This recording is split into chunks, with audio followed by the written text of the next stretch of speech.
राजा भातखवा में ट्रेन की चपेट में आने से 3 हाथियों की मौत के विरोध में रेलवे स्टेशन पर पर्यावरणविद। ट्रेन की चपेट में आकर हाथी की मौत के विरोध में पर्यावरणविदों ने विरोध प्रदर्शन किया। अलीपुरद्वार जिले में सोमवार सुबह सिलीगुड़ी जाने वाली रेल मालगाड़ी की चपेट में आने से सड़कों सहित 3 हाथियों की मौत हो गई। मिली जानकारी के अनुसार सोमवार सुबह करीब 7:30 बजे के आसपास ट्रेन अलीपुरद्वार में बक्सा टाइगर प्रोजेक्ट के गहरे जंगल में राजा भातखवा में शिकारी गेट को पार करने के बाद कालचिनी की ओर जा रही थी। उस वक्त ट्रेन की चपेट में आने से 3 हाथियों की मौत हो गई। ट्रेन की टक्कर से हाथियों की मौत को लेकर पर्यावरणविदों का गुस्सा स्वाभाविक है। इस दिन चालसा रेलवे स्टेशन पर पर्यावरण संगठनों की ओर से विरोध मार्च निकाला गया। स्टेशन प्रबंधक को एक ज्ञापन भी दिया है।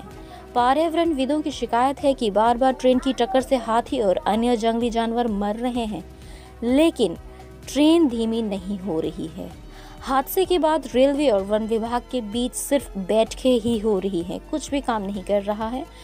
अगर यही स्थिति रही तो भविष्य में पर्यावरणविद बड़े आंदोलन के लिए बाध्य होंगे।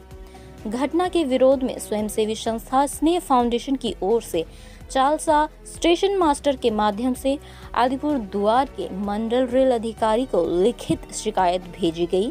स्नेह फाउंडेशन के संपादक अभिषेक घोष ने कहा कि किसी भी वन्य जीव की मौत डूअर्स के लोगों के लिए बहुत दर्दनाक है। इस हाथी की मौत की पूरी जांच की मांग रेलवे विभाग से की गई है।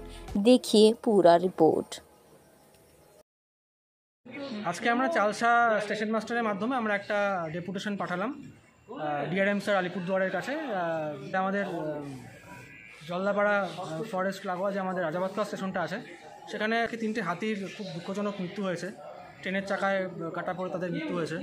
তার প্রতিবাদ স্বরূপ এবং এই ঘটনার পূর্ণাঙ্গ তদন্তের দাবি জানিয়ে এবং যারা দোষী রয়েছে তাদের শাস্তির দাবি জানিয়ে আজকে আমরা একটা ডেপুটেশন আমরা পাঠালাম ডিআরএম আলিপুরদুয়ারের কাছে। এবং আমরা আশা করছি ডিআরএম স্যার ব্যাপারটা খুব গুরুত্ব সহকারে উনি দেখবেন এবং ভবিষ্যতে যেন এরকম ঘটনা না ঘটে সেই বিষয়ে যত কিছু উপযুক্ত পদক্ষেপ গ্রহণ করার সেই বিষয়গুলো গ্রহণ করা হবে রেল দপ্তরের কাছ থেকে, এটাই আমরা আশা রাখছি।